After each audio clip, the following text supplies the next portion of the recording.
वह जो सभी इच्छाएं त्याग देता है, मैं और मेरा की लालसा तथा भावना से मुक्त हो जाता है, उसे शांति प्राप्त होती है। अगर व्यक्ति शिक्षा से पहले संस्कार, व्यापार से पहले व्यवहार और भगवान से पहले माता पिता को पहचान ले तो जिंदगी में कभी कोई कठिनाई नहीं आएगी। फल की अभिलाषा छोड़कर कर्म करने वाला पुरुष ही अपने जीवन को सफल बनाता है। स्वार्थ से रिश्ते बनाने की कितनी भी कोशिश करें, वो कभी नहीं बनते, और प्रेम से बने रिश्तों को कितना भी तोड़ने की कोशिश करें, वो कभी नहीं टूटते। जीवन में समय चाहे जैसा भी हो, परिवार के साथ रहो, सुख हो तो बढ़ जाता है और दुख हो तो बढ़ जाता है। जब आप प्रभु के साथ जुड़ जाओगे तो आपकी परीक्षा आरंभ हो जाएगी। कुछ लोग इसे दुख समझते हैं तो कुछ लोग इसे प्रभु की कृपा समझते हैं। बुरे कर्म करने नहीं पड़ते, हो जाते हैं, और अच्छे कर्म होते नहीं, करने पड़ते हैं। अहंकार मत कर किसी को कुछ भी देकर, क्या पता तू दे रहा है या पिछले जन्म का कर्जा चुका रहा है। अहंकार मत कर किसी भी कुछ को देकर, और प्रेम और आस्था दोनों पर किसी का जोर नहीं है। ये मन जहाँ लग जाए वहीं ईश्वर नजर आता है। जीवन में आधे दुख इस कारण जन्म लेते हैं क्योंकि हमारी आशाएं बड़ी होती हैं। इन आशाओं का त्याग करके देखो, जीवन में सुख ही सुख है। राधा कृष्ण का मिलना तो बस एक बहाना था, दुनिया को प्यार का सही मतलब समझाना था। राधा ने श्री कृष्ण से पूछा, प्यार का असली मतलब क्या होता है?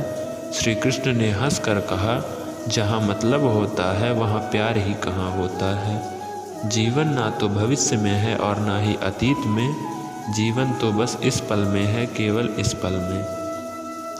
प्रेम एक ऐसा अनुभव है जो मनुष्य को कभी परास्त नहीं होने देता, और घृणा एक ऐसा अनुभव है जो मनुष्य को कभी जीतने नहीं देता।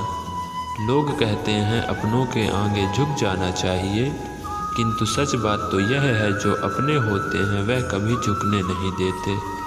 इस संसार में मूर्ख व्यक्ति, अधर्मी, अज्ञानी व नास्तिक प्रकृति का व्यक्ति मेरी शरण स्वीकार नहीं कर सकता। जीवन में आधे दुख इस कारण जन्म लेते हैं क्योंकि उनसे आशाएं बड़ी होती हैं। इन आशाओं का त्याग करके देखो, जीवन में सुख ही सुख है। जो दूसरों की तकलीफ़ों को समझते हैं, जिनमें दया है, दिल से अच्छे हैं, उन्हें दोबारा जन्म लेना नहीं पड़ता।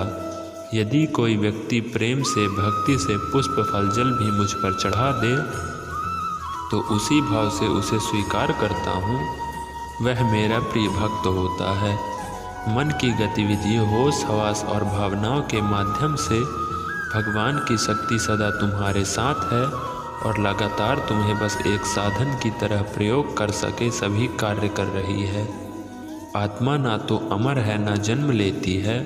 आत्मा कभी मरती नहीं और ना ही इसे कभी जलाया जा सकता है, ना ही इसे पानी से गीला किया जा सकता है।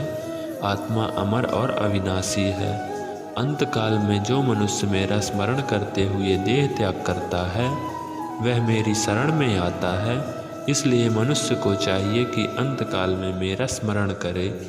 प्रहलाद जैसा विश्वास हो, भीलनी जैसी आस हो, द्रौपदी जैसी पुकार हो, मीरा जैसा इंतजार हो, तो कृष्ण को आना ही पड़ता है। जब हम स्वयं जीवन के शिल्पकार हैं तो चलो हम अपनी मुश्किलों को हराते हैं, जीवन में मुस्कुराते हैं। जो मन को नियंत्रित नहीं करते उनके लिए वह शत्रु के समान कार्य करता है। आत्मज्ञान की तलवार से काटकर अपने हृदय से अज्ञान के संदेह को अलग कर दो। अनुशासित रहो और उठो। मन, अपमान, लाभ, हानि, खुश हो जाना या दुखी हो जाना, यह सब मन की शरारत है। लोग आपके अपमान के बारे में हमेशा बात करेंगे। सम्मानित व्यक्ति के लिए अपमान मृत्यु से बढ़कर है। अगर तुम अपना कल्याण चाहते हो तो सभी उपदेशों, सभी धर्मों को छोड़कर मेरी शरण में आ जाओ, मैं तुम्हें मुक्ति प्रदान करूँगा। उससे मत डरो जो वास्तविक नहीं है, ना कभी था ना कभी होगा। जो वास्तविक है वो हमेशा था और उसे कभी नष्ट नहीं किया जा सकता। किसी और का काम पूर्णता से करने से कहीं अच्छा है कि अपना काम करे, भले ही उसे अपूर्णता से करना पड़े। मोहग्रस्त होकर अपने कर्तव्य पथ से हट जाना मूर्खता है, क्योंकि इससे ना तो तुम्हें स्वर्ग की प्राप्ति होगी और ना ही तुम्हारी कीर्ति बढ़ेगी।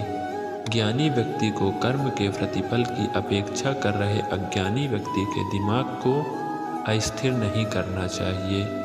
यदि आप किसी के साथ मित्रता नहीं कर सकते हैं तो उसके साथ शत्रुता भी नहीं करनी चाहिए। मन अशांत हो तो उसे नियंत्रित करना कठिन है, लेकिन अभ्यास से इसे वश में किया जा सकता है। जिसे तुम अपना समझकर मग्न हो रहे हो, बस यही प्रसन्नता तुम्हारे दुखों का कारण है। अमीर बनने के लिए एक एक क्षण संग्रह करना पड़ता है, किंतु अमर बनने के लिए एक एक कण बांटना पड़ता है। अमीर बनने के लिए एक एक कण बांटना पड़ता है।